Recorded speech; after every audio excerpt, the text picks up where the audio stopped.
Piniba naman yung bola. Sa gitna naman, binaba. Pahulugin ulit. 250 pera dyan. Aray ko, Patrick! Kalaban natin ni Efren Bata. Hinihintay ko lang, ibabay pa ba? Aray ko, naisa kayo. Hinihintay ko lang, pamati pa ba? Hindi, titira pa tayo. Sabay, titira. Walang iya. Ibig sabihin, di ba mabalik ka ni Sir? Puta ka na pamati ka pa daw, ayos ka, tumukuhan daw. Ito na. Yung guro, tsaka yung sinuruan. Ewan ko lang kung sino mas magaling sa akin. Kailangan na. Sige, Tam, pagka ko yung pen. Yung guro, tsaka yung sinuruan. Kailangan na yung ano. Huwag mo na, ibigay mo na.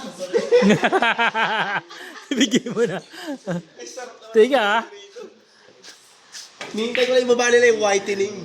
Lamang talaga si Patrick. Ano ba nangyari sa inyo? Wala naman akong pakitin. Oh? Sige na, hapon na tayo. Hindi na lang, ikaw na lang. Hapon na lang. Ah, malabo na. Ako, hindi ako titira. Kasi, Binigay ko na eh. Hindi lamang pera doon. ba't mo binigay yung shoe? Binigay na nga eh. Ringshot, pinititira. Oo. Mamaya kay Dudong hintayin mo. Akala ko ba yung ringshot mo na banda? Wala ka ba? Wala eh. nga, ayaw lumaban. Ayun na, last tira. Nahulog na ni Patrick. Wala, yun. Hindi, dahil alam mo kapag... O, sino? Natapat lang. Bakit? Putang ina mo!